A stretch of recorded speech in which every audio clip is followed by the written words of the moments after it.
Bible cho yo sin lung sit time Genesis bung ni changgit Genesis bung ni changgit chile chang som lunga ibon chavin simkhom hiutena amasan changgit chu simma sauti Genesis bung ni changgit 1 2 3 Chiawin pakai pathinin solama iden muna hun leikhat asimin chile hichimuna chun asimsa mihimpa chu akoitai somlenga Chiawin pakai pathinin mihimpa chu hun sunga apuilu din ahun leilho ding le anga dingin apansa tai somlagup chuin pakai pathinin mihimpa chu thu apin aza nangman hunsunga thinga jo si nane the ahi ahin la ase apha het na thinga wangkhu nane lo helding ahi ije na mitile hichi thingphunga ko na nane ni le nathi te ding ahi ati verse 18 Chijawin pakai pathinin aseyin mihimpa achangsa aumhi apapui amato pangkhom ding kithopi ding khat simpi ingkati ati apatena verse 18 daka 15 apet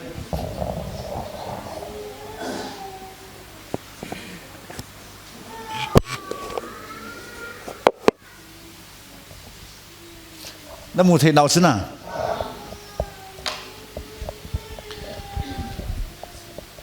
a stand chula micro che stand chu abang ka le ka khot jaw ding ei jen hilo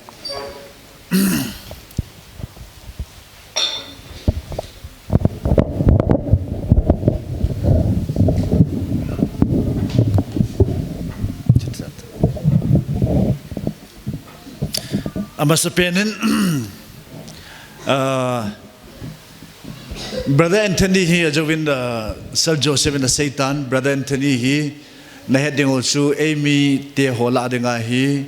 toy theology hin khatbo si amen sunu Paris of Brother Vincent avana he Brother James Regency amachunga hin khadomin ni tawang avana he amain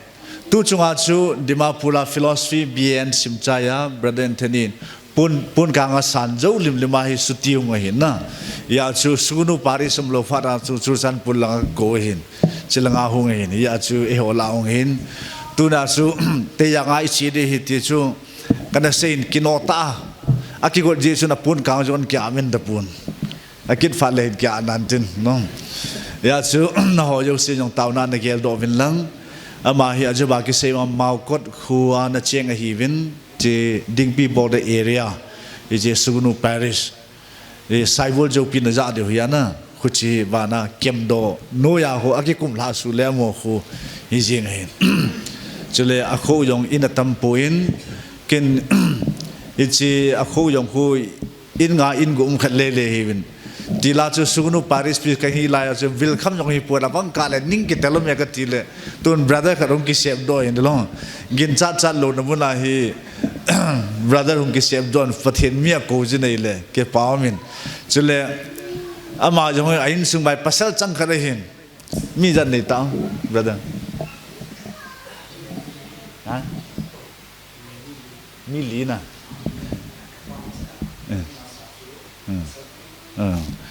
ama hi apin pi hi nu mei mi li hin na achang sia sa hi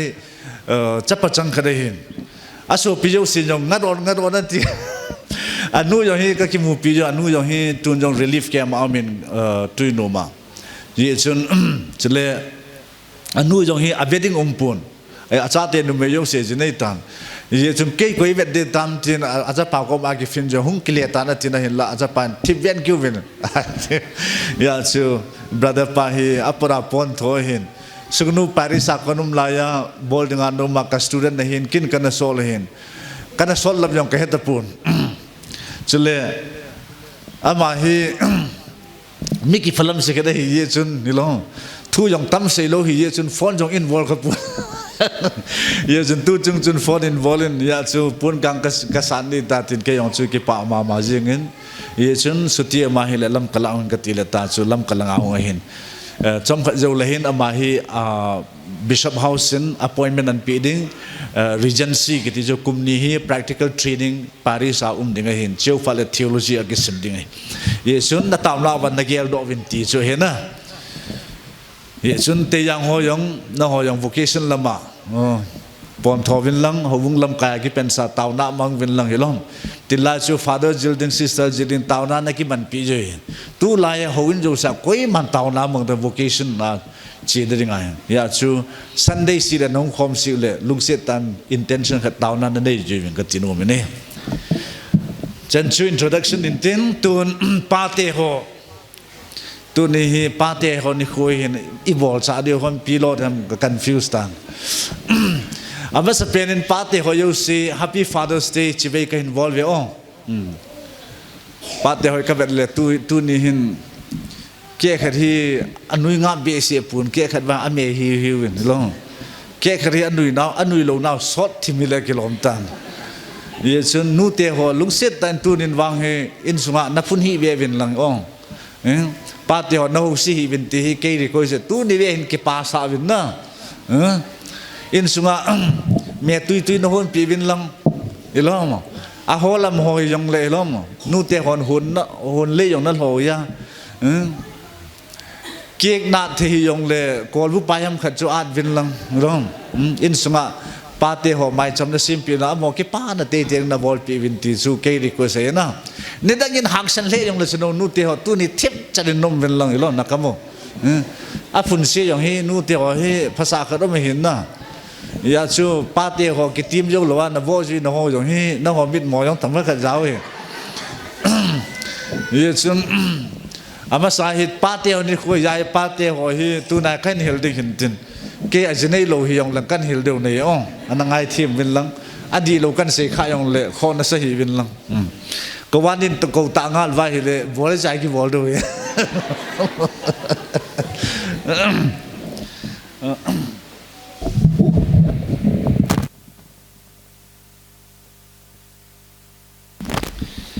Yesun Bible la isim na ba pate ho pasal mo pu no hi tu na hi kain se ding hin tin pate pasal ki ti pu pu no nu te hon jong hoi tan ngai vin lang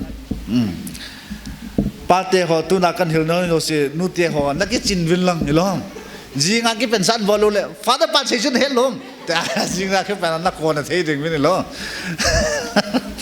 father pa se chun namang hil tam tin langไอ้วันนักโกขีลว่าเฮเลมอลเนี่ยคิดเดียวจ้องอาโกรันนัทเทบโลว่าเฮเลป้าเดียวให้มีลุงหางซาเห็นตัวน้องแกขัดวางสมอละไปเขาหนักที่สุดเลยลุงหางซานี่เสียเอาไม่จุนเนี่ยจุนอย่าซื้อตุไลกันไลโตหิกินเลยมีเอาเสียลุงหางสดีมากิมีนะไอ้ส่วนเจเนซิสบุญนี้จางกิดอเวลินสิมกิดกติองจิจวินปะกายปะทีนินโซลมาอีเดนมุนาหุ่นเล็กแค่ตัดสิมินจุเลฮิเจมุนาจุนอาศิมสามีหิมปาจูอาโกยตายที่สุดนะมีหิมปาที่จูอีวลามีหิมปาที่ยังหุ่นเล็กสิมาหุ่นเล็กสิมนั่นสุงอาจูมีหิมปาโกยตายที่จูมีหิมนู่ที่เราจูมีหิมปาที่จูมีหิมนู่หยามฮัมอีปีอาว่ามังเฮkisim nailo very good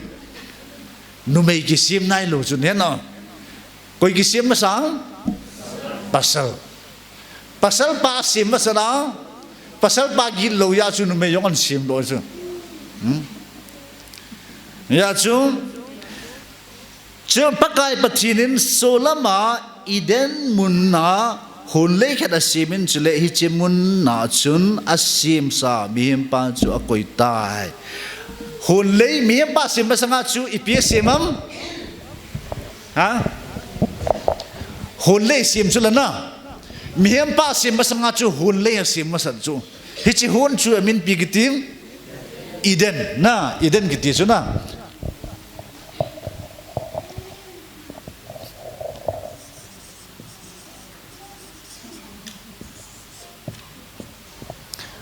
Eden kiti chu pitina ham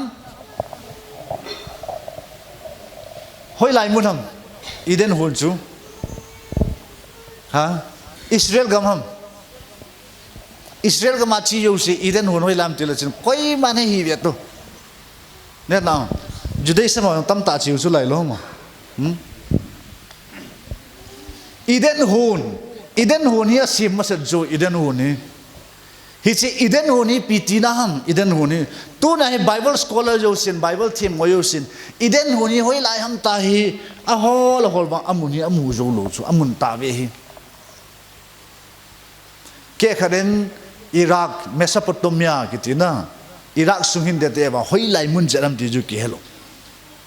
na cha chu Eden kiti chu ipitinam ta hele pathenin leisit chunga ama nading muna kisim na pathenin ama nading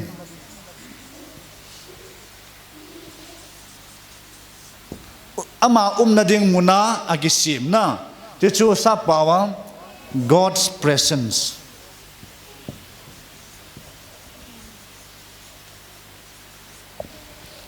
sa pao chu pitinam ta hele Eden hun kiti chu pathin namun hi it is the presence of God a place on earth leisit chunga mun khat chu pathin ama nading muna ki sim chu ne now it is God's presence a place where God has made and then where he is present ama nading muna ki sim chu hi chi Eden garden hi na si Eden garden na Eden hun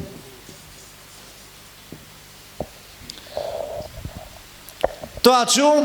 mihem pa chu an sim ta chu na mihem pa an sim je wa hi a sim jo lim limai adar ha lu chu ilong hoi la ya pui tam hi chi a hun lei a sim sa sunga hi a pui lu ta chu tun betang chepana milim sim ka thep lo ya na chu jo win Bible chu bekit tao lungsit tan changit chu sim ki thiu te ong ivon chamin sim form yu te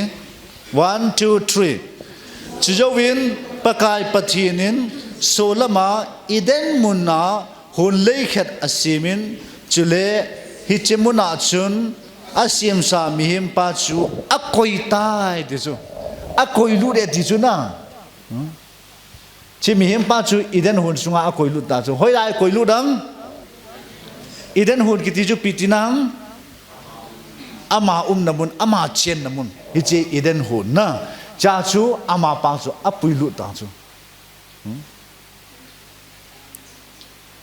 to chu hi chi Eden hun na chu ki chat dingum talo anwa nom chu hin khuban chu na chlai tun verse 15 chu belte von chaven sim khom yute verse 15 bo chu 1 2 3 chu jo win pakai pathinin mehem pa chu hon sunga apuilu din a hon lei tho ding le anga dingin apan sa tai mehem pa chu amma sapena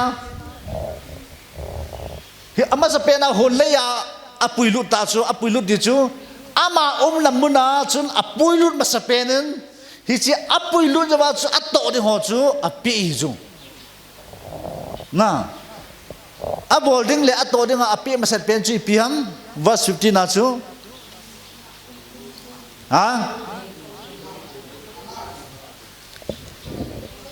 ama sapena ahon le ba 15 na sin beta ama sapena na to de nga pi chu piam ahon le Bible gitu lo kharai na Bible lo chu mihem pa chu hon sunga apuilu din apuilu wa chu atoding ipi masat penam ahon lay loading work ama sa pena pi chu piam na to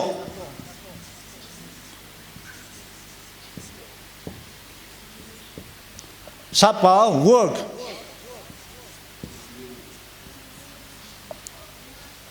na to ding ya chu mihim pa hi pathinin ahun le ya puilula ato ding masapen jipiam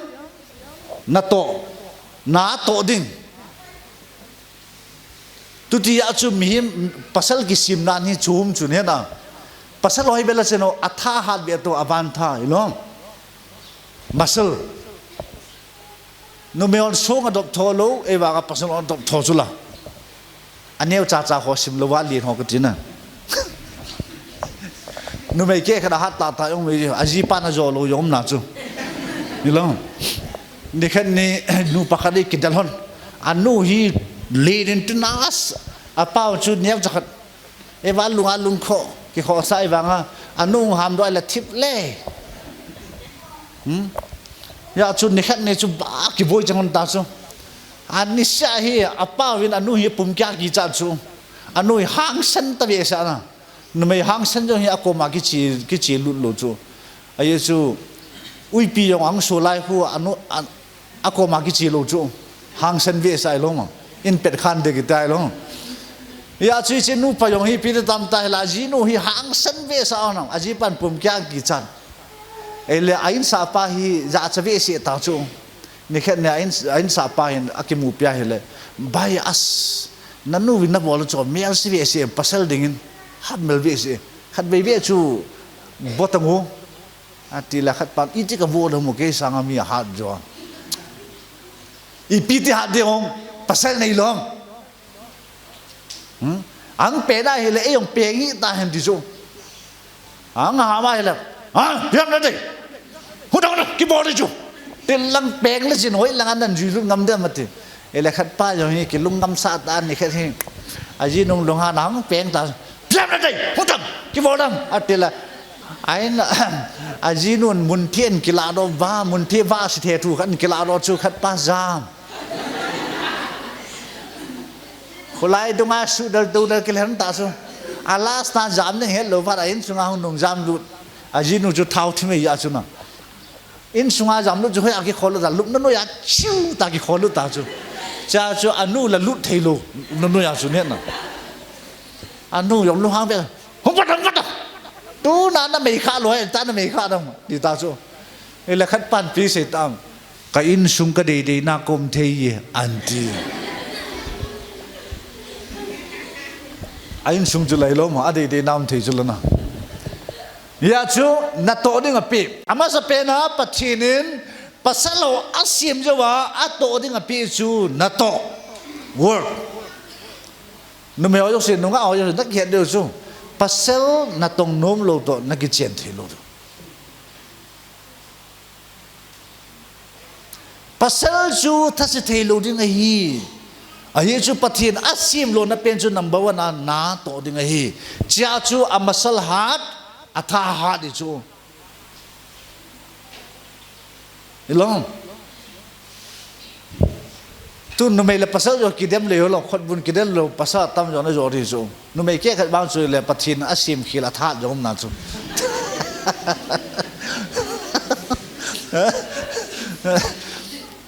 ya chu pasal hi abun jong hi tong khala chu ham be ta ne no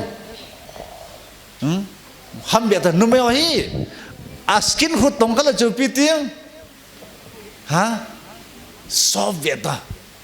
khu dia pasal lo hin nu me hoi khat mu pola to kha ding le ge le to ai chu pathinin askin jong hi nem dia asim chu nu me hoi ipia nem asim hang ha amoi na tong ding hi lo chu amoi ipi bol de ham pi bol de ham lam kai pun se lo ha ipia na ki sim aji pa na va den ki pa me nang na jinu na va na chu na ajo le na jinu na va khale voi di ho ya chu no me hi askini sofa ki sim je nam ta hele amohi now thamding na hin khu live kiti pathin nu me hi angen se chu awana hin khu hung ding pai oi sung ba la ko yo phal a hoi ding oi long cha ju pasal lo hin nawa tham la kap le le be ta pasal ke khari ham bit bun hello kis bol jan jo hello anaw bing phe chop be la na sa be sa anaw kap pasal ke khat akhamul toy pi to hello mo lawin pum thia thei da ke khat ba ma akhamul la hit ki la hi anaw ju pasal lo agit lo da no hi anawan bet phal lo be cho agit lo ke ta bet na ada ha bet ngai lu ke khat bang ma ju kham phal naw de sem be to agam thai ke ada nga naw bya ki sol jo lo lo ma ju kham ni lem jan nun tin ana mu sa jong tho do ke bet na hin ki pom do win tin ju nam pya chu ki sa bol ke lo le naw yo yi nam ya thra tau ki ni lo ma Kutia atam yo ni wa pe na ju nam he lo ta chu chapang hoin pasal lo ki sa dai ki sa nai lo we mi pa tu la hello chapang na he kha lo hello mo ra ju kham si le ki sa bol le a chapa chanu chun ju nam ki he do ta chu ne wa pe na sa pe na ju nam ju an lu sit pen ta chu me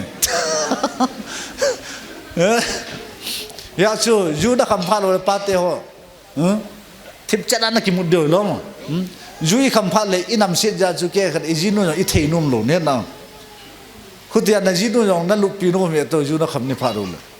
bot din ke khat nu me agi lo ke khat ba ake nga yong a tho ro tho lai chu ji pa lup na pe na nang mi nam se ko na lu khom pi dam ti yong ju chu nu me ho nu te ho na bol cha yu ta ong pa te ho a mi mo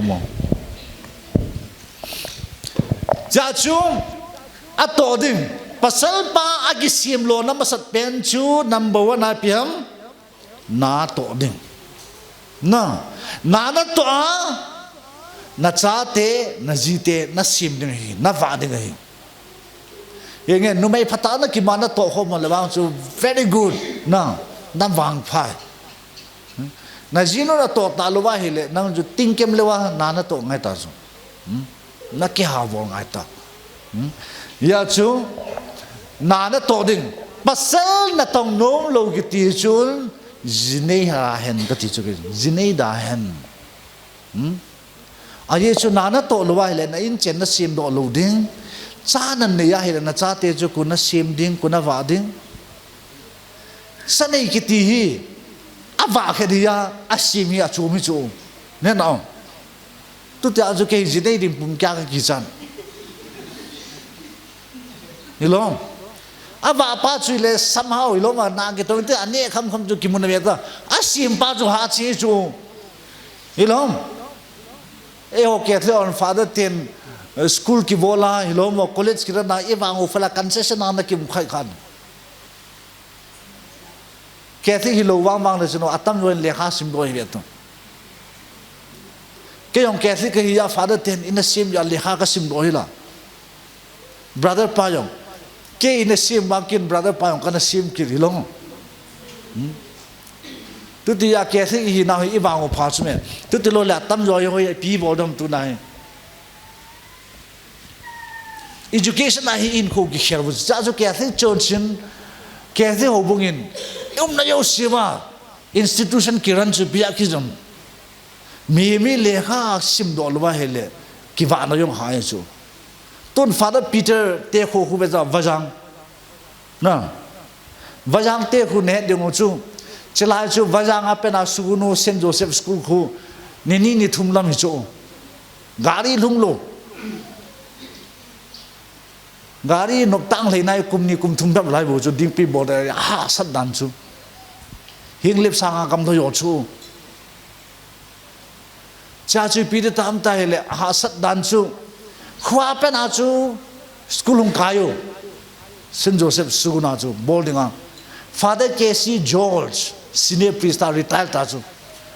ama khu lam khula ga china khu Catholic khu chu tamlo hi che khoni khuthum khalle le chu chia chu chilaya chu Father KC George khoba lam khula ga china pi tam ta ele chapang school kai lo tam mu ta chu amu fara chu na cha te school an kai sam te le anu pate ho nom lo ne lo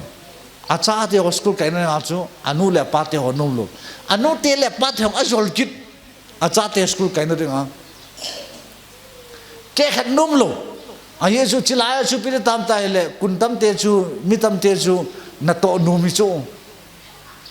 cha chu acha te chu school kai sangin lo na ki to lo ka tung yo ti chu anu le pa te ho chu chi fa ra chu a khu ba hi mi u pakhat mi pil khat no mi chu lam za thang atiu pu lam za thang ama hin khunung ding amu chu cha cha nu te la pa te hoyu cha convince cha pang yu si Saint Joseph bol ngan koilu lo an koilu la tu na hi je cha pang o chu ne ron tu na hi golmen kham ki mu so ke a ki mu so ke ba tu na va jang khu man lo diu pisinam golden kham mu phat wa chu Delhi Mumbai ami posting taw na in lang khang talo retire chiwa la phai sunga in muna ki cho lo mo lam kai muna ki cho ta ba jang khu khu in thuma a kho man lo liu ta chu ne lung si dom doi na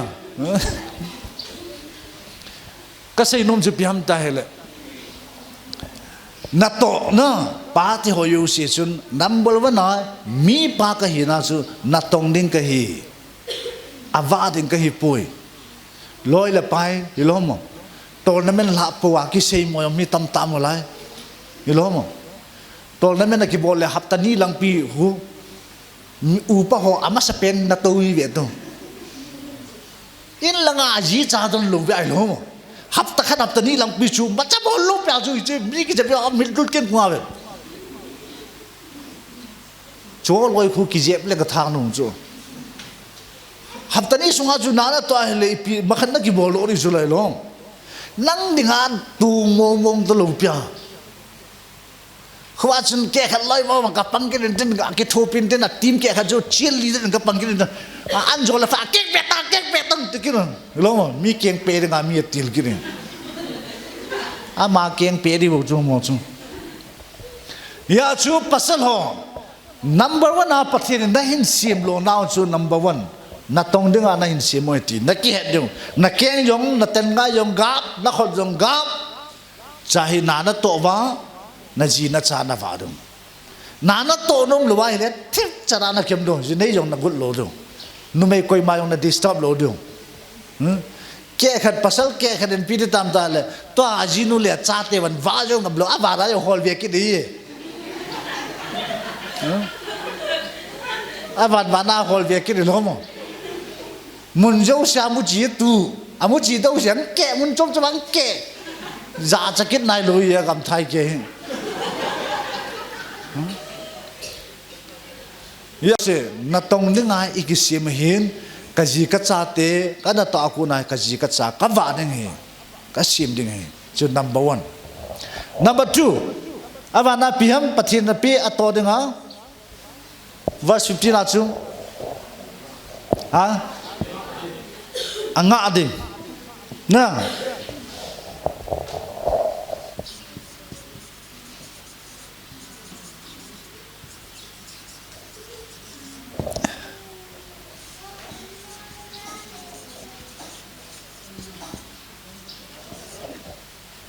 avana su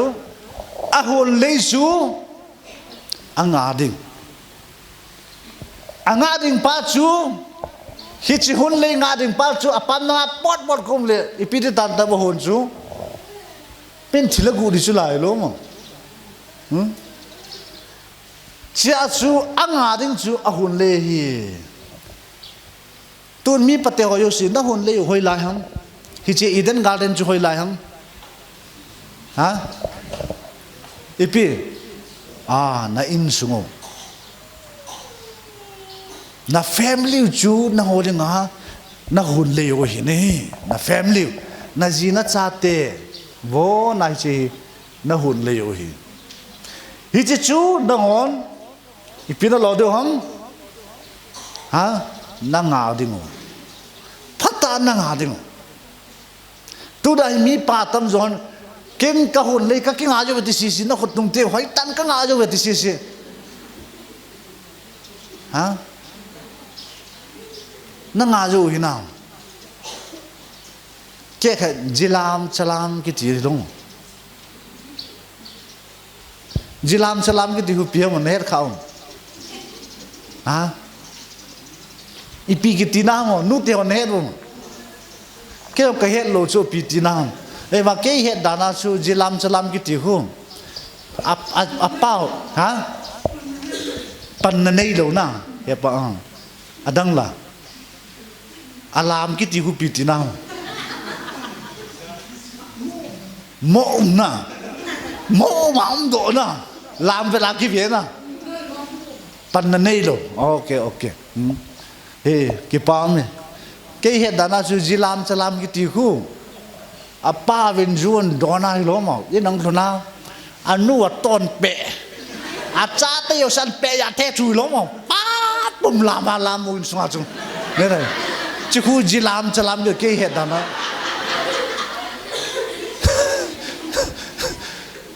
cái hiện đại là chỉ cha cho cái hiện chỗ jilam salam kapan trong cái nêu lại cho nó vô gì chỗ chỉ là chỉ bùm hiện đại cái hiện chỗ này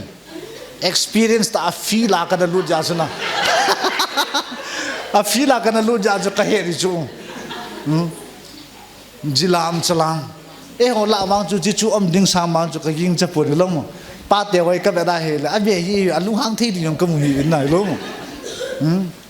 tôi đi chú ba tiêu đi khơi gì hăng nói tăng kia mà nó léo hồi số kia rồi tôi đi mang kia men độ thọ phụ tôi riêng lắm đấy cũng kiêng lòng men độ thu về tôi lại cái cosmetic trong kinu lấy kilo mình na ya chú anga ding ba tiêu hồi gì chỉ là cha nên này cái gì hết đi ngồi chú cái gì hin cái cha hin nay là lung xịt lúa à một chú nó chín túp dầu lúa nó ngã dầu lúa hele mình là gì nó cha chú ít tiền giá đi hiểu không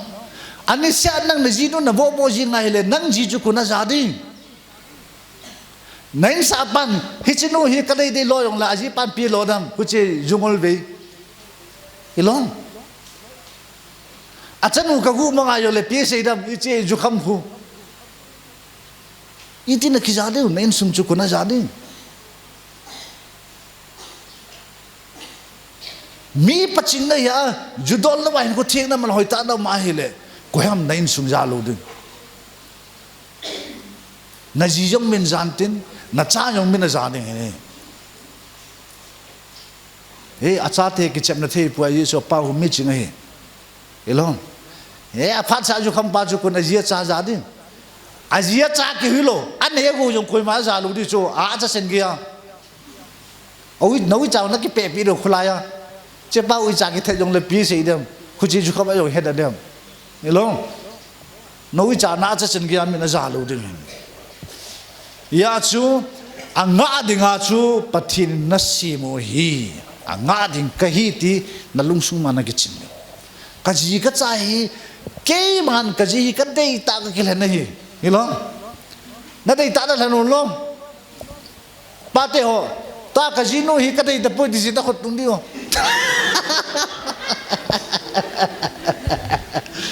Tôi thì mang nút tiền mấy yên khốt nó mang bỏ đại gì thế đó, rồi lại kịp vui in thế, vui cái khăn nữa. Muốn là tâm rồi thì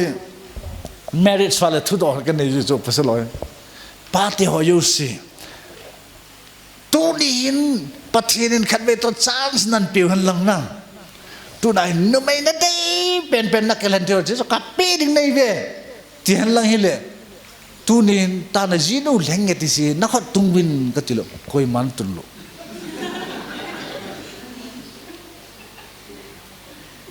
cha bên họ cái hết đó chụp ham tai le ấy gì này làว่าkiểu mình áp phát bên này cái gì đó hiểu không ta hi gì này gì mà gì làm to thắc Long, kau tidak pasal loh ini nute ho, bazar kaifat le, na puino hiu itu, net bang, na kelan pi hiu itu atam zon, pernah na kelan pi lo, bazar la nunga atam tam khula, kita avet le ju, midrul ken gua avet ju ya ke, wah tu je, cicu nang to kelan la ju, aphelet na wedding ya ju kita dia sulom, nu te ho bazar kai dia ta anunga chi ta nen na ele hi chiwa chung kelan de ta ang da cha khele cha chun na da cha kan ju da na tang hang da na bang ju til ke me ti ne ki du su nen na pasalo a psychology ke het vi sa long ya chu kilan lo ding ha se ba hele cha chu anung na ju te te du su nen na ya chu pa te ho yo se number 2 chu pathin a sim na chu ipi sim hom anga ding nu me na jina cha te ki hilo na kinyan sin na yo sa su hoi ta na chim tup ding responsibility na nei ngai na kinyan sin na yo sa ho vung lam kai le hilong ke khat ho vung lam kai chang ke thasikit la hilong ho vung lam kai ke san ithasiro ai chu pathin na to ni thanum kim long chu pathin na to nom loi le pathin phat the bo I chin chan ding hilong father te ho ke ho van ingam lewa gi piro ta hilong na ho kum khat kum ni pan ni pinata sin now ya chu thasit lo ding pathin na to na hen lang in sung na to na ya chu na to anga ding ai ki simoi protect min anga ding an ngen sia nangin ipina voltam nga mala na pe ya the thui long mi yo sin na del mang nen sunga I cha te ki chan na kyum I jinu ki cha ta kila chu anga pa lungger hi lo chu long anga ding pa tai kun inga ong volunteer ho inga hila hilong me le ho toi ki boila volunteer yo se inga ba he lop ta chai ki hop the hila tun in so ayong chu mi pa chu anga ding pa chu zan ki balai lain khulai vai lang aloya pa to ju ka to lang tai le ipitir ta aim sung chu ki cha dom lo chin sung chu mi ku cha yang lut the mi phalo yong ka lut the ajia cha yong agu thei chu lang ya chu pa te ho yo si na tongai po yong la pha chai lun ding ilong mi pa tam yo hin he ding chu ajinu le acha te sanga ko yang ngai lu jong nu te ho sei do ko yang ngai lu jong aloya pai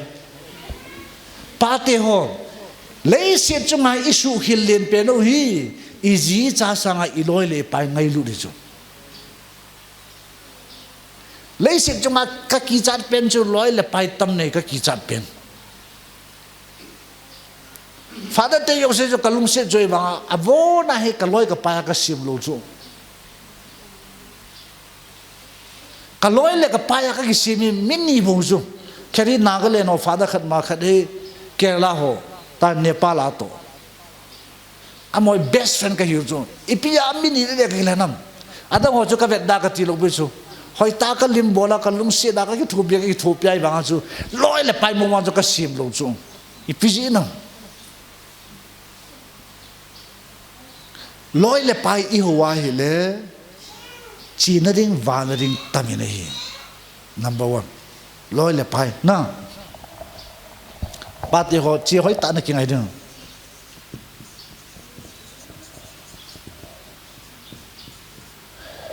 loi le pai itam ne ya hi le china ding van ding atamene piji lam tu ni na loi pan khulanga chi te ke kina chi te jingle am khat kina chi te ta ja azu de na nai ja na ki to de nang nain sum hilong khuti ya chu mi pa loi le pai tam nei chu ai na yong apha chal hung ngei lo ele na loi dan pai chu nen sum na sim pi de ong sei teu ko hem ka loi la ka pai ka in che nei sim pi di na khot tung di bo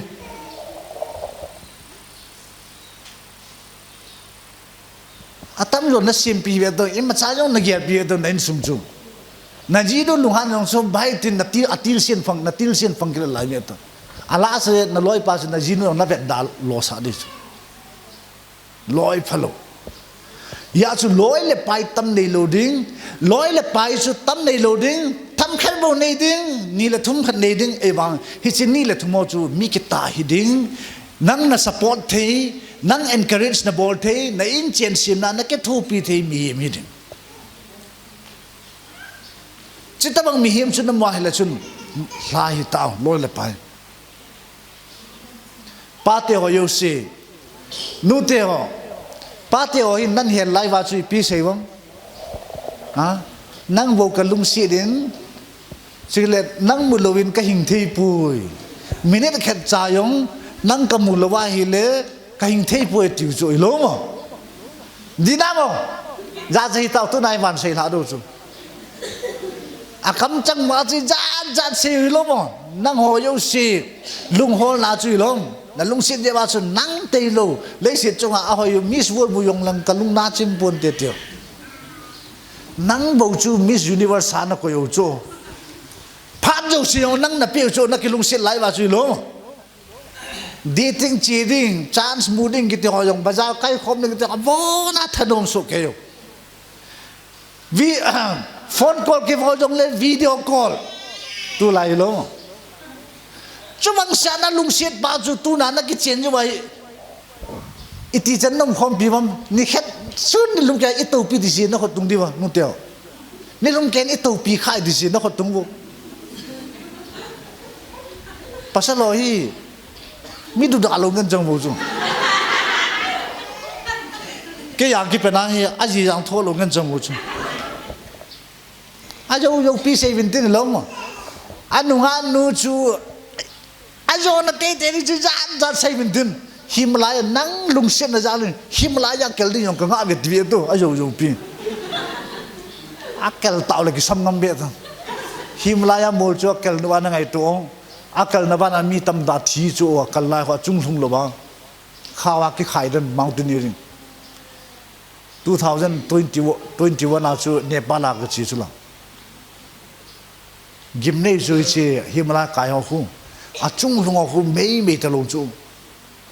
agi kala khu hom neo cha cha mi khilu da thiong tam tam mi chu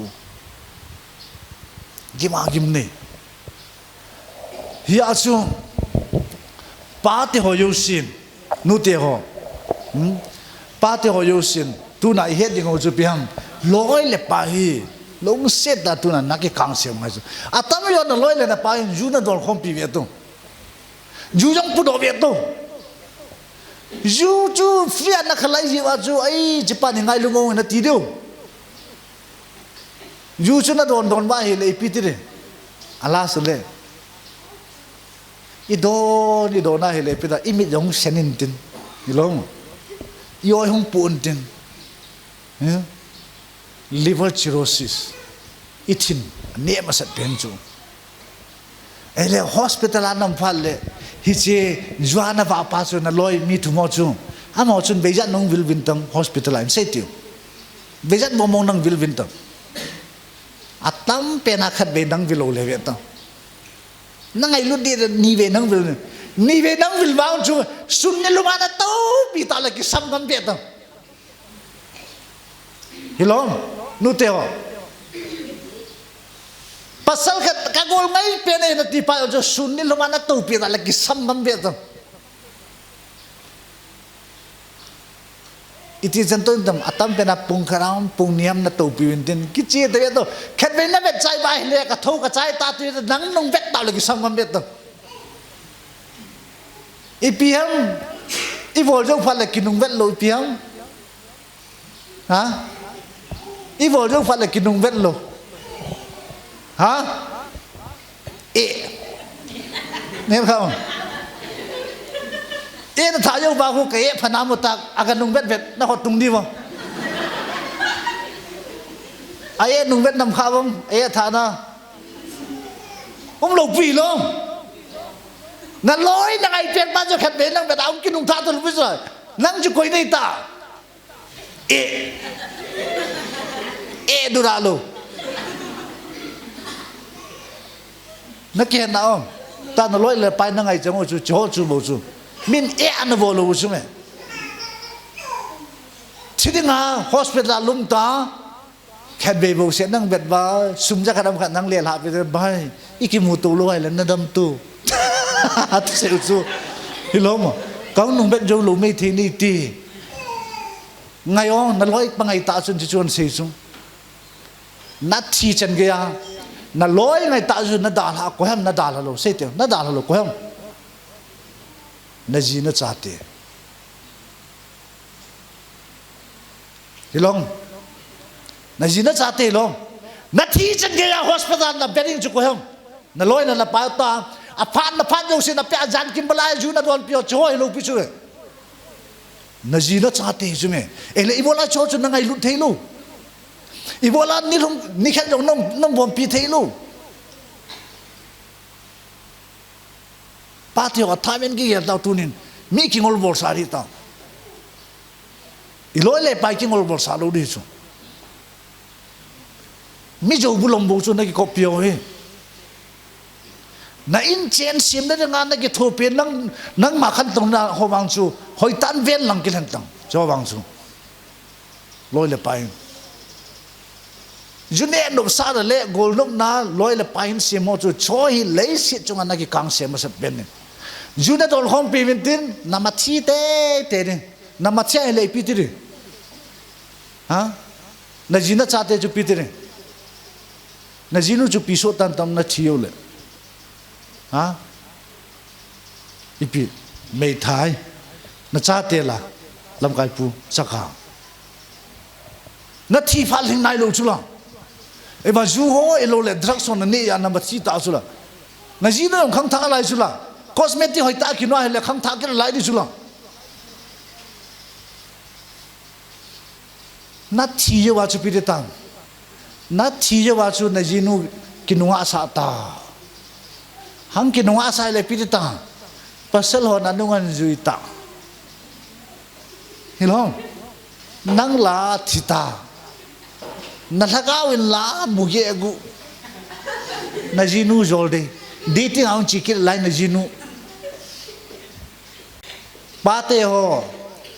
ei bangal thagaw ne ya chu a hel pa chu na bo thita lo na su yong le min kho sa talo e chu nang lagaw ne ya hilong nát tung về đó vẹn đàn nát vẹn dùng lệ quay mặt nó ôn ra phía anh ấy cho thắc áo này giờ số thắc áo lên miếng cho cái cọp thề lâu cho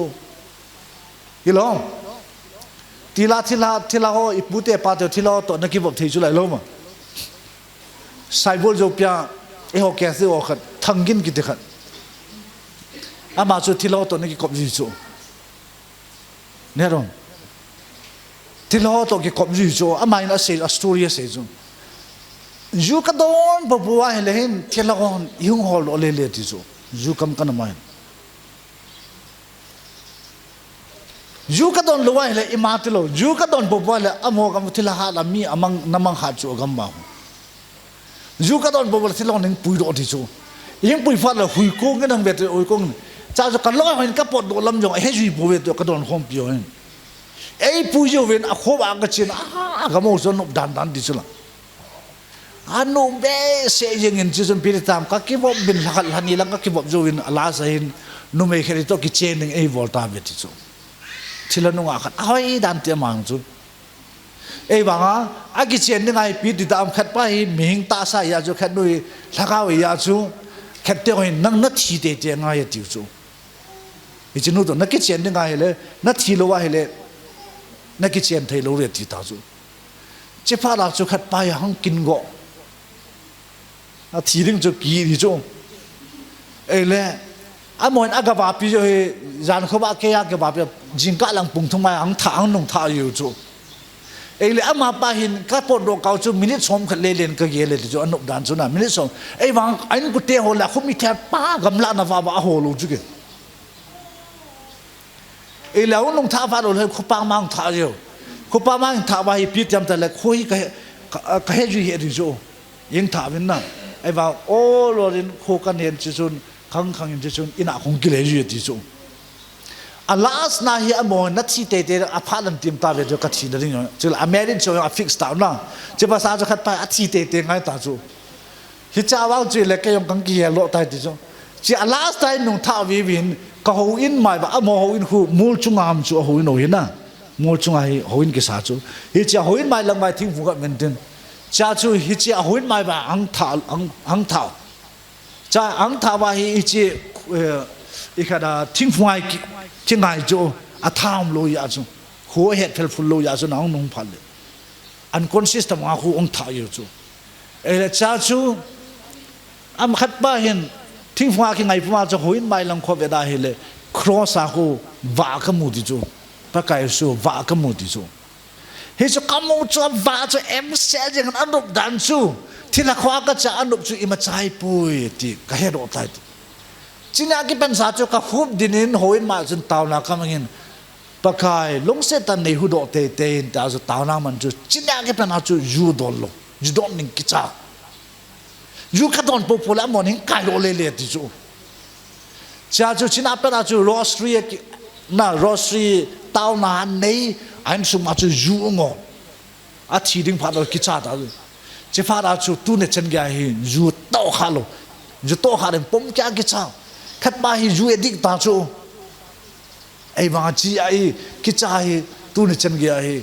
tông khá lo vang, ama hin, rosary à chế đó thế nào, à khu sai phố châu Pia bên na sunu Paris ta cao khu,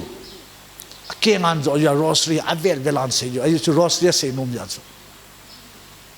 Anh tôi đã dùng lò linh, tôi cá dùng vào lò linh, so mà khát dùng cùng khát dùng so mà khát dùng khát bê pia lạc khát dùng pia dùng, sunu Paris pia cái lại, pathin pathe hay ta vụ, family planning ho, aku hoa cái chắc cái xây pin ho hay ta cái gì, tu đi chân gà anh chém, hay, dù cái đồ này hele, thì là ai vọng đi cái hết đi dùng, dù cái lẽ, thì là vọng hỏi à để tiêu rồi luôn. Aman pi xem chỉ cái hết độ chụp biam tan khát về sung nu bazar la mail ho khu challenge ka bole ti so ju kham puma challenge ka bola ba ke chula ka loi ha to ki vop ke ye ti so til ho to pa khát pa chu ka su le leng ye ti so ama su ta ka loi pa na su ye ti so ei tham thei pu ve ti ba ta so mấy thầy chú ta là mấy chắc lắng nghe vào bầu chú ba cái vào lâu chú cái thắt rồi vô việc thì ấy cái lỗ hòn à vô việc thì chú lỗ hòn cha chú thì mình vào anh hết thì ông cho khui chú ấy là riêng cả chú nãy là sung khát anh cái nào lúc mình là xí petrol đi chơi còn không cài đồ thì chú không biết sao nè nãy là anh mua đồ ta chú riêng cả xí petrol luôn anh mua là cha cho anh mang nung thang kasi nôm chụp hâm tai là pate ho loi là pai na thil ha na nôm te hoi ju na don ban na ma thi wa hi le ipiritam na lau yong ki chol lo di ti na ki he du na ji nu chu khang tha ke lai ding pasal da ho hi lo mo pasal da hon an helding chu chu nang nam mu na lagawe dam mu i ma cha la bol thei lo ta thil ha ka se ho chu chita mang ju na hi du Ilong, tu dia nahin laya la hin kunum manglo, na tiyo ayo na lagan te lai, nahin lomong telo bisu lai le, ilong, kasi nung jupa tiyo piam, you don't loading, drugs niya at za chep loading, natang sa hoy satong, ilong, buhay tan ne bilang na hoy tan tong bilang lisan, nata sa hoy don tin lo mo, nó ta sao không hỏi đồ phát lại biết nó hin sót đâu chứ là nó hin sót vai lại biết đi nó gì nu mà thi vậy ta nó gì nu nâng sang hàng mà thi thì ta sao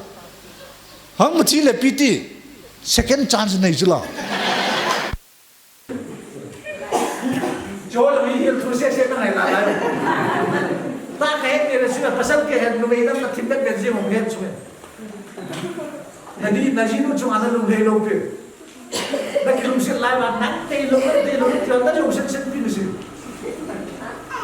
ta nu na hoi kat bazar la ke kat bazar la ni sa kai lo pe lai lo nu be ku si la tu ti ya su pa te ho jo si tu na injury mo de mo drugs mo de mo za ho i pi ho lo khai de ho ki mo de mo ki ta sai hoi sa de lo asam ka asam mo lo ki tha nu de pasal tu kita terangkan lagi sudah. No, mau macam tu. เห็นสดเด็กนาตาตอนอีซีจ้าหอยตาเสียงเด็กลงใบจ้าซาอีซีลงมาที่ลงเลยอาบาน้ำเป็นไรลงเนี่ยลงดิเนี่ยน้องอินเชียนตาเสียงดินับว่าเตะเตะมันก็ตีลงพิจารณาตากันเสียงจุนูเตะเอาโยกขลุ่งเนี่ยวินาทีนาจีนูไอหินสดระวังจุกเหตุป่วยมีนุ่มเอวหอยตาเกี่ยวมาให้เรามากิเสียมนาลเดวามินเรามาอาจารย์หอยตาเกี่ยวกับปาตาpasal hi nu te ho itawag na lungsin jong le hi chen na in kot khu an kho kala khulang khu avet kel si ai nan kho kal ke gulang kin u chu moi net dung chu alung thim ba gulang a ki ye lu chu nu me ho wang hi jian nei ba cha khat an nei kal si chu pe dam akot bengan kho kala yong le alung thimi an in langa je me vietnam anau me ya dinamo nu te ho bazala kai jong le kanau piti dam ta in lang hindel lut de hi alung ma jeng chu du me pasali piti tang kon vianga kho kan le free 15 August 1947 Independence Day aman kin ota chu khutiya kon viangan kho kal ba bazala lu le in lang kitimo mo ya gial kha lo amalang amo yung si Pepe mo ito anong laan kiti amu halo cho pasaloy tam rồi kudiya pathirin pasaloy ana sim khil cho ke hilang anong laan mit khat ka sim din pathin pa thil sim ka lung kim loy pathin sim khil lanu kitai lo mo la am cho ke bang cho pathin sim khil la pa ka tin nu me hi anu langa mi dam na kho lu pi chu anu langa hoi agel gel jim chu khud ya nu me ke ka dang jin ne ya hi le anu sak te gel do kum be to chong khu boi na ta ka di chu hi long nu te ho nang jin ne kel se namajon te hoi ta na bet din a ye chu phung dang chang nei ta hi long ya chu nung sang hi ha ge la hi in sung ki boi non chu he nge nung sang chu pum don don hin ka ti lo chu na ji pa chu mi fan na ki to ga hoi ta na ki jol the kan ku te ha san ki thu pi ta fine e ba chu athima hi lo ma athima na bolang ki me don ni chu na to kai ki pe ring nang ki nung so ya chu gu chal la chal bol lo din no imagine te na gu chal la chal bol lo din ya chu pa te ho yo se nom chu please kan request ka bol nom chu loi le pai hi loi le pai a phalo to ke bob sanga loi le pai nei lo chu a phajoi no na jinu na dita na gilan chu na ki kop thilo na ki bob thilo ele nang ni chu nen su mite hon na su to ho mai le ki dei lo wa nom fa na ki su to no chi chui lo mang chu gel te khe dei na atu tilo wan nang man hoi tan hela ka dei mo tan hela na ki la chu ipin nga tu nan aphan san na da ha the na ki ko pinum lom na ki bo pinum lom chi nang su moi ti na ke de chu ya su loi le pa hi hoi tan ki len thim ngai nei mi ju don to ki ko ba le ju ki don chu mi u pa yong jol dei kha to ki bom ki bo le jol ki dei do chu in jong min ban ma sing ngam le in jong ki nei le pi khom hi lo tu na he manipula pe nai lo le atam joi thailand na ka chi ve tu thailand na pataya ja khang nu me ho hu ki ju u ju nu me hoi ta tu ka na nu me ki ju tu ka na tu bot ki ju lo am ho yo tu na na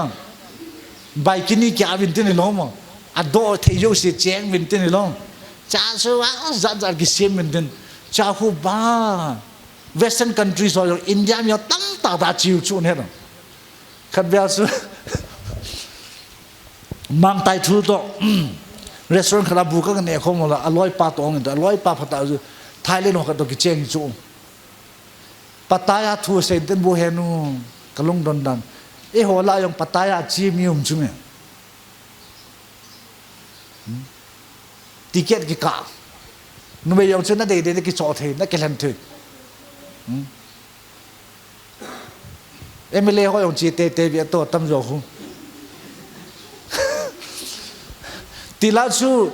tụ cá na thil là cái chỗ ta hele mẹ thế luôn là thil là cái chỗ ya tai mìm luôn cái chỗ ta chú bà thì họ bắt tay anh chỉ nôm vai hele na sumha con cái khol tao in chen ha sự cái xiêm tao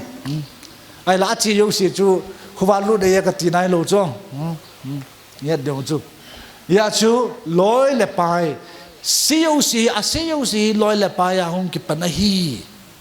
tu đây tâm rồi hi golung ka phapoi na ti me theo chú ipia golung na phalo ham lekhana na sim lai vai ipia golung na phalom te khoi tang ke khol la chino loi le pai atam zo na hi ve ta na pui mango hi hoi ta gian na lekha sim lai o ham high school life ham college life ham na pha yo lo atam zo hi loi le pai na hi ju chu chia chu loi le pai ke len thi mangai na hi chu le ka to ding hi jinga ka to ding ka tham ding hi ke ding ai chi pa do ki bo hi chi ka bo li profit ding hi na ei ma ki ge ngai chu lai lo mo ei ma ding ki ge ngai chu la kilo si di lo ei ma ki sim ma sak ngai chu la in sum ki sim ma sak ngai chu khu sung ayong khu pi tam tai le abol the sumin ne ho khu bela sino mi chip hello mi chip atam jo mi chipin suma ki khol lo thei chu ele khu sung me ho yo sin na sei svet to a chip to e ma chao to nom lo hello e ba mi ki sim ai lo mo kum som jo la chu miang ho sa ta jip la kalan nei ta chi wa chu min Christmas a denga bo cha khan tu ro ai le ti la kum som lang min mi chi pa mi ki lo pa ti pa chu wa to ta chu nang te lo e ho kha bo thiam bo ti ta chu amang hil ta chu mi chip ngai hello chip yong chu chip khat chip ni chu lai lo mo na chip be sa na ji noi lo na cha da mo ki san hospital a punom lo chu chu ham mel ve si chu lai lo ya chu cheng do ngata long chip ngai long chu le nu me yong nu te ho yong in sungai chen do ning ta le nu me bazal kai ha di sum chi te bazal jo mo kai lo la ka da khat ve na kai lo pata su ni lo ele ke khat na loi nun as chire ka chon ka lon te na ki lon me ang chu pi tam ta le a thil cho nga che lo no na ve na de cha ka ma e chi ki chong ta nan mo cho che cho hi mo jin ta thi lo ni piang hi cha cho extra spending chi chu la cha cho extra spending chi a chu bazar jong mo kai lo ring ilon cheng do nge ta hele ai chu sum tam ka na hele ilung ge jong nom hiu chu i be nga ka nga khu siki hat jam lo wa hele ilung kham chu as kain sunga hen na la salam la pi ka ti dam ta kilung kham pen ta chu ei wa nga la khat la ni na be nga ka khu jing lang le fiam tin na ki cha hi da chu no ilung nup dam chum chu chia chu in chen ha si ba ki sim ngai pa te ho golung i ju ya hele loi pai nup sa din de ho yo su ki vop ngai lu pia ka na lu pia las na ayo wa ka sei tu ta chu na thi chen gi an nong na thi bom pi ve to na khom pi bom ve to mo hun nain sumite ho chme na lung se de na thi ta an nong pi na nain sumite yesun tunin in sumi kilandeu ham iloi ipai kilandeu chi khan do sang na ki gel la do kain sum kilande ham kaloi la kapai ka kilande josuan ke la kain sumite mang pathin ka kilande thi banga su ilom tunin e hon jong pathin le in sum kilandeu te pa te ho yo si na tui chu tham khan sum pi te ya chung anga ding ka sei na hi lung sit dan loi le pai na loi le pai ka sei na hi loi le pai lung se dan pa te ho yo se tunin i loi le pai te kilen chil hiu te na kilen chil hiu te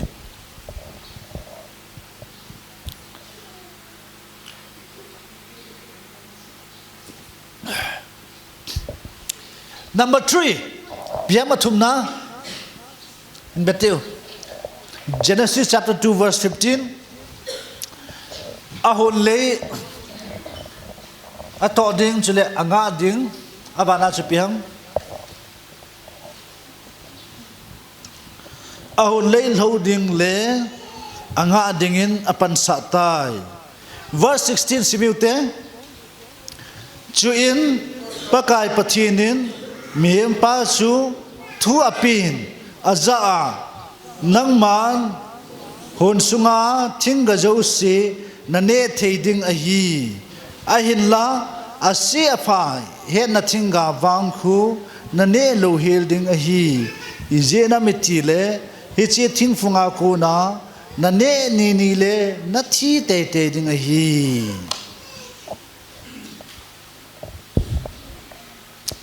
brother lakhat volke te of music han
cho phải continue cái điều tin chạy nó làm gì đi tại ông Pathian in Eden Garden anasimin Eden Garden chu pitina ham Eden Garden chu ama namun ya chu ama namuna dinga Pathian in mihim pa chu asim hi na number 1 hi Ezekiel vinna number 1 hi Pathian in ama na muna ding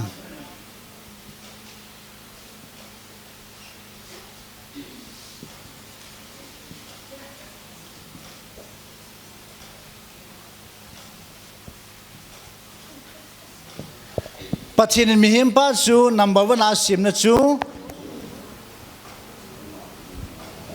hoya dinga volam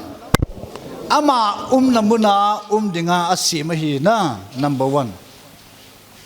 ama namun nuti hon chulet nunga hon het dingo chu pasal na kilhan tiang ba hi le hi cho hi nakibet tu du number 1 hi nakichen piding pa ahi lawa hi le naji pa hi Pathian namuna no mi na number 1 hi sitabang pasal pa hi Pathian asim sa pa hi pasal hi Pathian namuna dinga kisim hin nom lawa hi le ama hi Pathian to kigam lami hi tin het dingo Pathian to gigam lami chu Saitanin achunga tha nei dinga hi tin get dingo aye chu Pathian pi talong sula ma chu ele hi chipa hi Pathian na nom poi ti ki hedam hi che pasal pa hi Pathian ama na ding muna asim hin ama pa hi Pathian na muna nom poi ti ki hedam nu te ho iti ki hedam Hello, nunga ko langola, Pathian na nom lo pasal gitihi itawang iti kiheram, kihero lo, neto lo nuteo, mai chama kisim le jauh nom lo, tahu naman kita tu jauh nom lo. In sunga tao naman ni ramai cham sim te Pathian na hiuti ki tinai sula pasal ke na hon na bolte ribu ke khalakin kanai Pathian na nom lo pasal chu indication khari chu sign khari chu ne do ama na muna nom lo number 1 mai cham ki sim na kita zang nom lo chu sign Satan azo hiti sign number 1 Number 2, ipitim number 2 achu, Pathian na nom poi kiti jo itawa iti kiheram, hawin kai nom lo, Pathian ki khopna, Pathian hawin ki khopna kai nom lo, cipa yong chu Satan azo hi, tao na kiman na le Pathian na mun kiti yo sa nom hi ata pasali. Thay ra vậy ta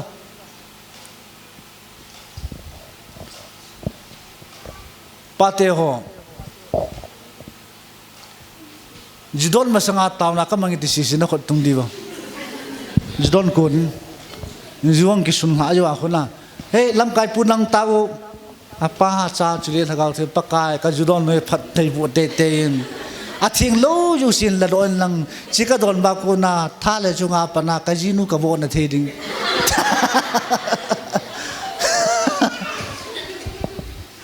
ipinanga judol masang le taw na ki manglon si tiu ipiya ki manglon ungam lam lang se no ipiya judol masang aku taw na ki manglon zui ja Ju PC ông pakai yang tu ju so sa chu lai pi PC chol jao pakai su bol chol jao hi to juda te ho chun amo chun function khra bol wai le julo wa ju thei lo chu leng pi ju ki ti jo ju ta chu la leng pi ju yong chu ju ti ta e pi ju chu na se o ne hello ju ki ti sak se ju chu la hello khu ti ya da bible la ko e mi bible la ko pe ju ga ti ding khu I mean a hoi po ta leng pi ga tu yu ti min leng pi ga tu tiong leng pi ga ju ki ti leng pi ju ki ti chu la hello ta so lu ho khu jua ki sim chu lo ha chol ki so lu pya ai ba ki don la ki kham khu la hello Jia chu juda ti ho chu chol so lo ju lo bi chme juta tai chme e kon jong ju ki don chu lai lo bai ju ti lai bai ju na ti zu lo Jia chu ju na ju don ma sanga chu ibola taw na ki mang lo a ki man lo na ji su piang a pha poi ki ti ya chu ki mang lo su la Hello, tilpan inga hile kuam tao namang loading. Churup cem masanga tao namang sisin nakot nung tiang. Nuti ho khaidi ne masanga, Raju ne masanga. Hello, Raja katina. Chula chupita.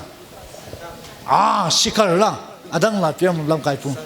Sajan. Kin sajan gitu ju Hindi film bin ke hisa. So kyo high school ke hilaw so sajan gitu film na chiyo sajan meri sajan gitu na che kapuho khanga chule sole ya lo o do sei pa nang nahi thu sumo gitu na hello mo he pu lo chila ho chuna chi chuno khanga chuna ke ho khanga cho sajan meri sajan as nal he tu la cho sajan gitu chila ho ki heng lu da cho lo nu te ho jong hi lo mo adi dai ho ke thi go hi lo mo sajan de basa taw na ki mang lo ja che ma ki mang lo ipola ki mang lo adi lo apa poi ti ki he chula za chu do research bolon za hi kum som ni ki jong thala na che ba hele tv da ve te te di ju tv Kaini kum somni kizama hoi tana na hele cancel na na ve te te ring de hi yang chin lung set ta na ve te te ni ele ju chu le ele nga khie ta su la ju wang ju lo mo sei wang ju sei da tao te tu la yong jua chi ka vui vui je chu lo a o yong sang im tin aku ngatu pi la oi ba san ja chu aku ba yong sang he wa ki tu ta chu I thei ta lo ya chu tao na I man lo pa chu pi a ki mang lom te la asi a pha poi ti ke ja chu he na sa sa chu I vo lo chu e le e ho ke thi te ho chu pi tam Krista ta sa ti sen ki ne ke lai chu hilong Jesus ni che kata sa I di chula kata sa ta bang I ti lo pya Bible la ko kata sa ta bang ne bin ti le na ta se no ngai lo bi chula kata sa hi katisen hi katisen ta bang hi ti lo pya Jesus Christ ta sa ta ta adisen ta ta I don't know chula ele pya ki sim tha thelo ita sen naw hlom ya kisim ta thailo khat be ni ba hoi kisim ta thailo ta chi ita sen lo ji ma ele Krista ta za ti san mo ta ki sanga Jisu ilung sungang lu ta chi wai pi wal ke do khai ni ne ke do zai ja khwai lut ke do Jisu yong jui don khum ke do le khat ba tu thai ta lo khat ba yong ju kham do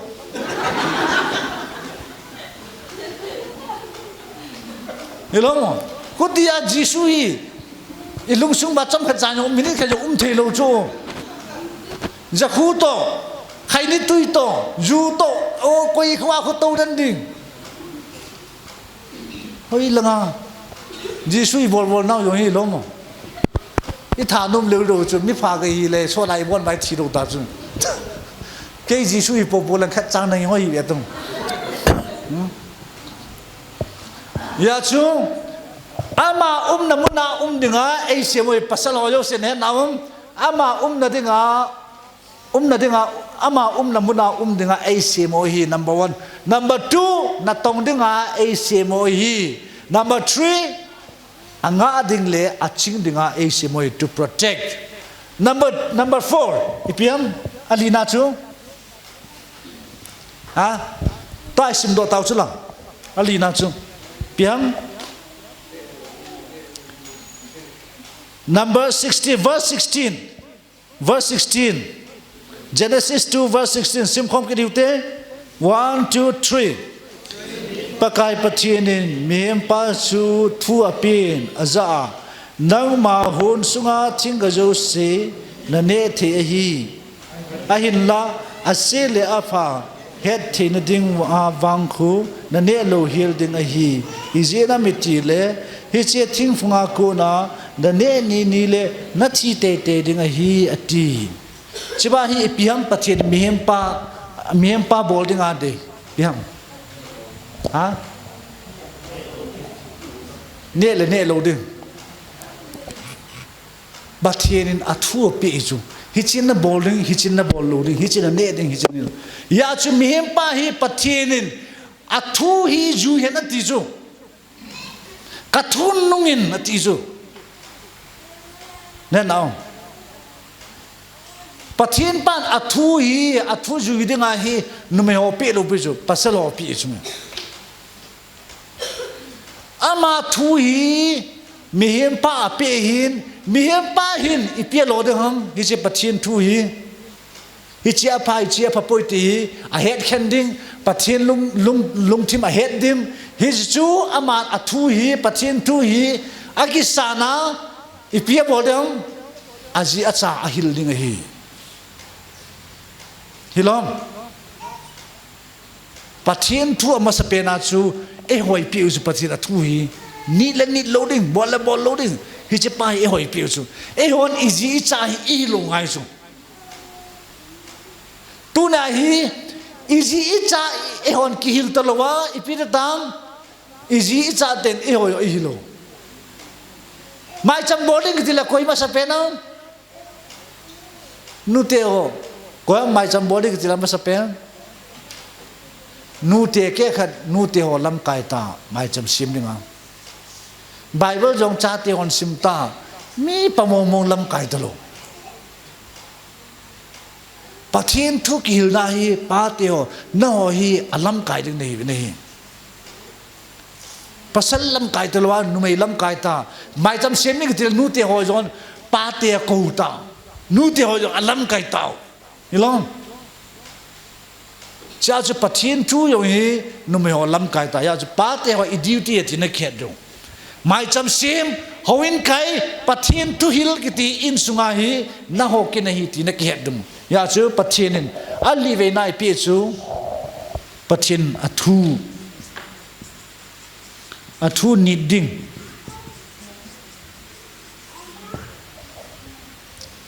verse ya naham 16 na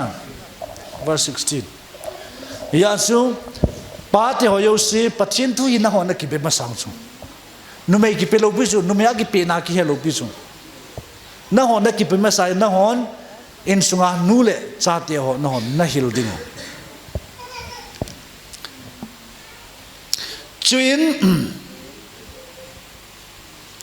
Chuin pakai okay verse 18 simkhom hiute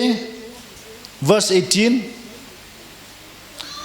Chuin pakai pathinin asein miem pa achangsa hi aphapui ama to pangkhom ding ki thopi ding khen seming kati ati ne naum itabang pasal chu pathianin om khom piding asiem piding ham itabang pasal chu ham ama namuna jing pasal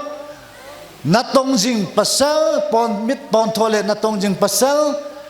anga le aching dinga hoi ta hing pasal chule athu ni pasal hichang chu pathinin ama hi am khom pi ding ka sim pi ding hi ti jo aji ka hol pi de ti jo ta hi pathinin aji hol pi talo ba e mo ni kilan lo kilan khil le lo la atam jo ki pa talo ke khan pathin thu na ni da ama na no ma aji ase yo sin na to hi la pathinin na jiding chu na pi ding hi to hi nu me nu nga ho yo sin he ding chu aji nei na lon he ding chu pasal pathin na mo na nom lo na tong nom lo anga a pang nom lo a ching tu thei lo pathin tu ni lo hi cho chu nakil hen lo ve ding cho chu nakil hen i cho hi chita bang mihim chu nakil hen kha wa he le tlain kho ba jinai gi ti chu le si chunga ha sa pen hi ti nakil dum e ba pasal khan chu ama na mo na no ma na tong thanom chigele mi ki tu anga ching chule athuni jing pathe pasal chu nakki tu kha wa hele na hin khoban na wango phading hi ei banga hijta bang pasal hi aha sa ta chu long ei ba di chu net du chu hi chu ya su tu na hi che pasal hon le si chu a to ringu chi chi wa hi pasalin nu me pathinin nu me ho hi ahin sim be chu pasal pa ato de ho yo se le atham de ho yo se asu tup je ba hi nu me hi ain sim chu pasal ho sima chu amo sim chu pasal ho ne lo pathin pasal ho jang pen sim chung ta sim chu le na la ta hu jang pe la sim khud ya pasal ho ata sa on chek la sa bon in jang ke kui vet ta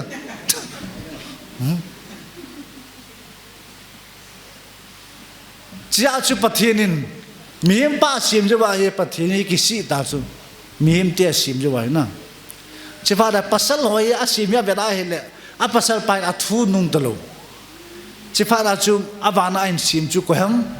nu me hon sim ta nu me hon sim ma hi pasal pa asim ling lel ho yo se jo nu me ai a koi ta so asim na asim ma hele nu me chu vet nu mam ta chu ya chu nu me ho chu jang pet pura sim talo nu me ho pi de semam ta hu sim pa ta hu sim a koyom sa avom sa na sang anim ba ta chu bola le pa vet num pu mam do chia chu pasalo ki khop na ka nu me kha ngai la belo ve num hi ve to pasalo chu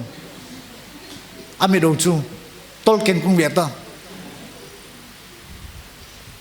ipiji nam pa pathin nu me ho cha pha Allah sim chu ne ro hoi ta sim pha da chu pura vet num ta cha chu pasalo hin nu me hong ki te po pu chu hoi ta vet tai te vet num ta ki sim do su na ya chu tu na pa te ho ni de khoi man ni ba chu ka sei nom chu piam te la pa te ho tu na hi irresponsibility ke pathin e ho hi pi ai sim ham pasal hi ipiji mo mon sa ipi bol dengan simam ti ju bible la ki che ta mu su na ki che ta na ju do nam pa te ho ha acha ki pa me nu te ho le cha te khol be pi te pa te ho ju na ving e ti a ju lo vai le se ta o kong fa yang black belt ki ya ka za kha nai lo chu kyo ki tham ta be to paris la nga in puile se no achang win na pui tao nu te ho ya chu nu te ho ki sun la lo jo iji te ho tu nin ka hu set na yong tamin tin yong le ko wanin ko ta fat ba chu sei lo wa fa mo ta kan se hin yong ya chu pa te ho yong kisim ta hiu tin in chen o kisim yu tin emission filo chu ta Eden Garden hun sunga hi in sungo hi ti chu iket ding ke khat loi piritang ain sunga sa so si khulai a phat a fa in chung so si khulai pinati ma hả tông niệm chỗ chú bol về xe tao in xuống ai ông phá bên lâm khối ông phát tao hiểu không chú lên nút tiêu hồi ông tu na cái xe nôm chú pasal lo lấy cái hồ to kilo nút tiêu ông igit lâu chú coi mấy ông sẽ kiếm số cái chú in chen sim na hiểu không ba tiêu hồi ông hin hết được chú ít biết ngã tâm rồi hin juan don chú không ba tiêu hồi ít biết ngã lung khăm tạm rồi không nu me hi pasal suma ho la sumu yo si azinu khora lut sa chu dinamo pate ho sumiang lut valle nu me ke kheden pir tam tale sumchi na ke hello alut yo si ki ja thai chu pe ki ja chai chu pe a hol ho da itinop di chu hilom pate ho tla ho la tingkem le wa sumla ko ta chi ba ki balu le nikhet ka ki peisai lo ta anang chu ho sen tinga ti le na lung sikit aji hi ajo ngai lu ta na ke le khiu sel la sikit la hi le ajo le ki voina so ke din ti anung sala le jam ke na pa ki kham ei wanga chula sum chu a ho lai sa chula in sunga kiding ling ta mong lo chi pha lai cha pasal tam don ju don lo yo ta su dinamo pateo lung kham be se pha da chu pi ta nang chung ha chung am lo ya chu ke aloi le pa do ju don kham ji cho chi ya chu nu te ho na he ti ho chu pa te hon sum ha sa ta ta an hol do hi sum mo za hi ta na cha te hon som ka do pe pe jin ka bu na ne sa chu lai ba sum a thum jo tu ka na le ai thei le kho song a tu ka na kha ro kum ta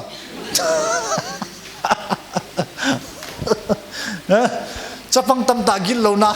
hello moi in sunga sum thum ya kin alo in sumi tam tam ta chu chia chu nu te ho sum ja hi long se tan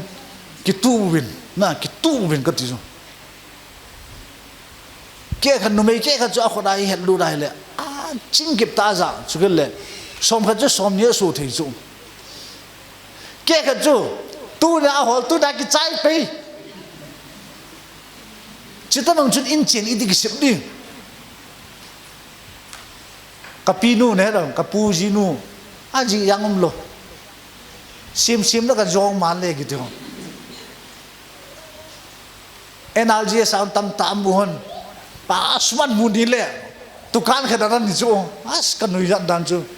tukan a chu energy sum alom amu ni la pat tukan chu thil tam ta dim be ta dimin tin nas drink song ja ko in tin na ahong jo se free ayo nga pe ko la kan jo le atukan thile le aji pa de ngin ite tadi o hilom ha sa di dan chu sumhol pa de nga chu di gel ta wo anat di dan chu hiya chu kaji pa sumhol hi free angoi poi ahul sa nga hi ti ba hi nu te na he du ya chu chen khat cha yong le achu na ne sa no you know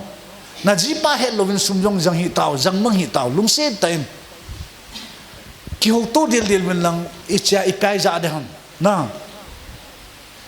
ki ora sim pasal pa nyong ka jin e lung se e ngai lu ti ki he di su ya chu sum ki ho jo se hi achu na sa de chukit le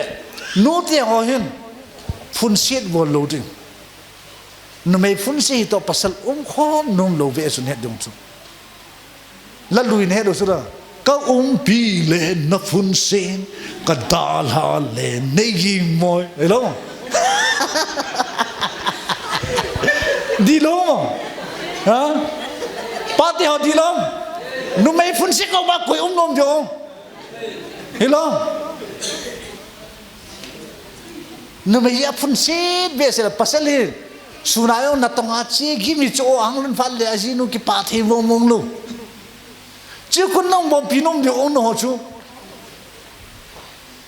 no mai phun si ko mai pasal amung poi ti na ke du na ji pa chu na phun si da chu na ji pa chu ina hin a phat cha chang lung nom ye ta ina thun kon le ilo mo a lung ge khlang pe ge ta chu ina da de ga lo in sa te ang ki bang ju te be ta nazi pa chu ina mun thei lo ya chu khulai amung no ta chu mun chom chom aba le le mun ki nei ju chu ne na mi ba ha lo mun nei ju ne mu chu mo ne nai lo mo nang mang nazi nu phai ya ta ngam lo ha Zolan de do yu chu hilong chia chu nu mei hang san le nu mei phun se ko ma hi pasal mung lo hi ti na ki hedum na phun se jong le ki control vem tu na ki pen nu te ne na kum som na phuna hi le ni ji pan ji than ki nei te te ri so ne dum chu ki le pasal lo hi aung lun pha do le amai ve ma sa tao amai ve ma samil lang aluna ko na hilong achi ro kon le mai sama taw na man pi lang hilong khatbya chu in khada ka cha hele aji pau kun do ding gisa sektiman driver ele aji no mai cham se ana hon na bol boti aji pan aji nun an kai lup na na hilong pasaloi taw na man thasi jo pasaloi wang athi kon cancel na vita ki ti fal pathin ti ba sa pena mo hilong pasaloi atha ki sungu chu ne na katha hat nai ta ki sungu chu adam mo ma sang lai se vai athi da ki yen lo chu mo hi khat be doctor pa ko ma san thin ki chai tai iti amo doctor pu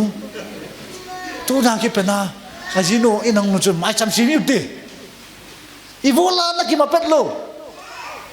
to na thiring le cancel na thina ki chai fa na chu taw na ka ban good pathin pa hele ka teli le di nei chu cha chu ka git lo di dan na pathin pa hele ki no pathin pa ke lo na wa pha mo mo chia chu no te hon he ding chu la pasal ba kun do ko la ta na man pi bin nang rom pathin la ga ben ama mi mo de jong pathin la ga a chin the chu la ye chu mi chon chon pathin lung sit chu la rom ya chu ta na man pi bin nang la ga ting pui sa bin lang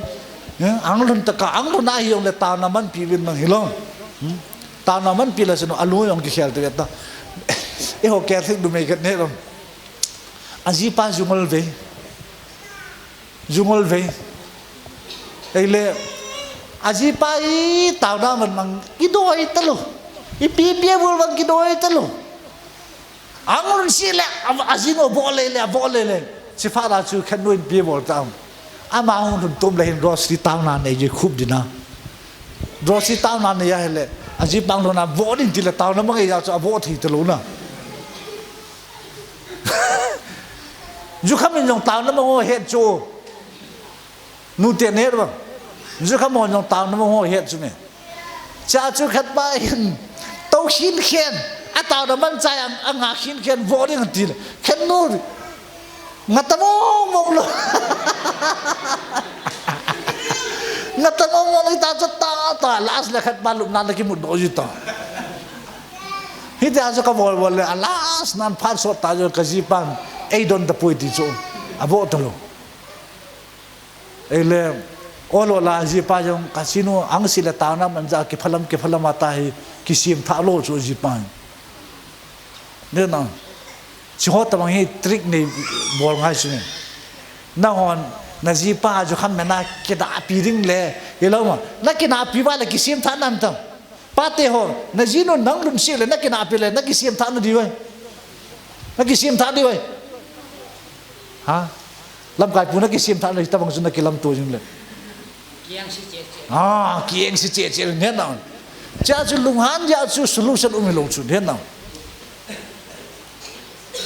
cha chu nu te ho tu na hansen bol to loading chu ke le fun set bol to loading ya chu na ji pa chu idang lu na hi yong le amai be sa bin lang tu na hi ahong lun dan hi amut ki su na amai ko hai tan ve bin lang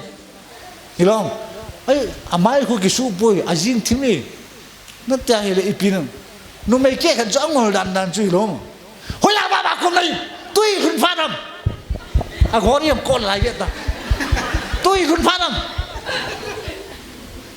nó họ cho nó thua luôn là quái mà thua đi vì nó không phải rồi đi nam mà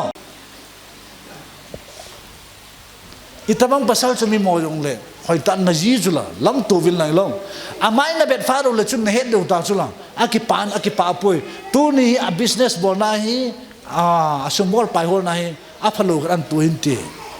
chia chu hang lun lim na mu lim lim mo ipiti na bo do hom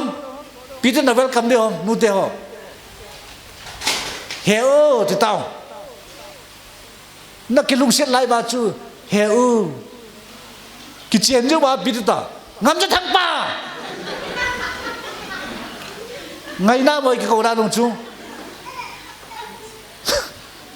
ke ka atumina ngi ko yi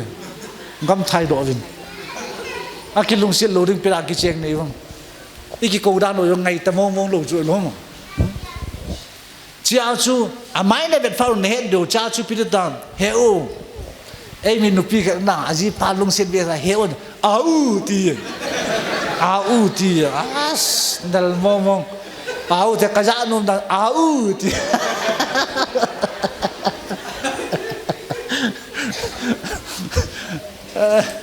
aji pa nem do ta chu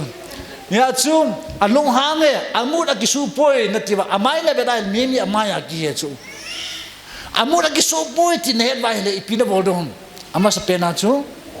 pina pe ngayang ha nu te ho pina pe ngayang to na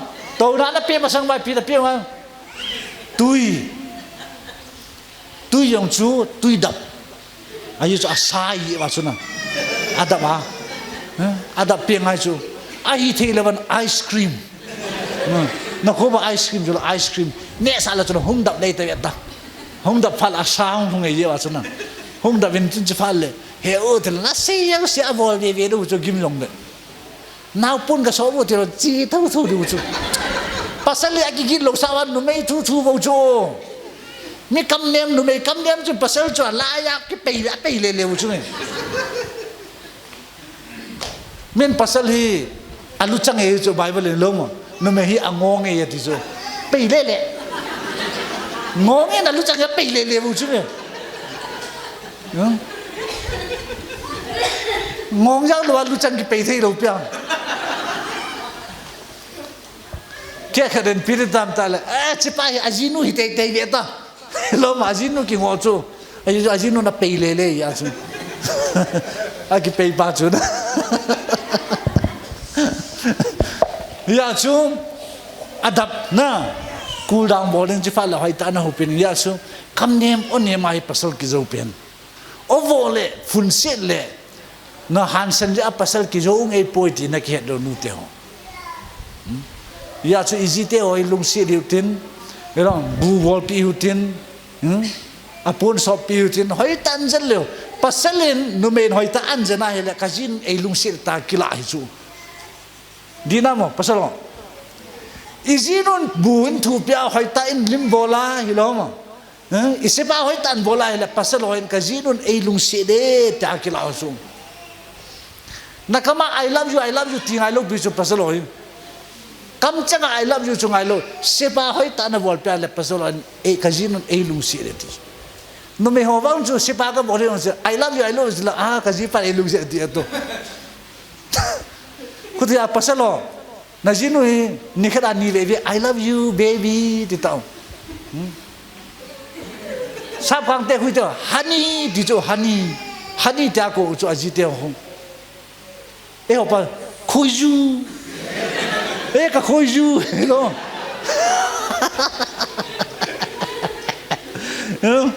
khoi ju lum ke ya chu lo ka khoi ju ti le la no me chu pau ngai thwai le lung dam je mu chu khad lung hang hin tin lo no me chu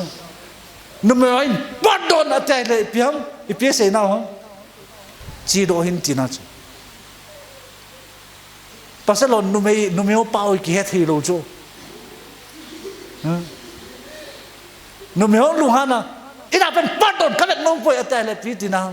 ka vet no me po do na tina chu dinam nu te ho dinam se ta di zum betam va pasalo in a het thilo pot na ki pot do re ta i pot no mi banga hilo khulang kin kin an nunga ka khulai lo el bol ve to hita suna pau ba hele na jin on ilung sit pui ja akila auta so no mai psychology ka het be sa na pa te ho ajine ho sang ka thip yo me thei so tu chana hi ne na ti la so nunga ka he jo se koi ma nom lom lo chu cha ji dei jo ha lo pi chu ilong ama ka ki cha dia le ka ji nei lo bo chu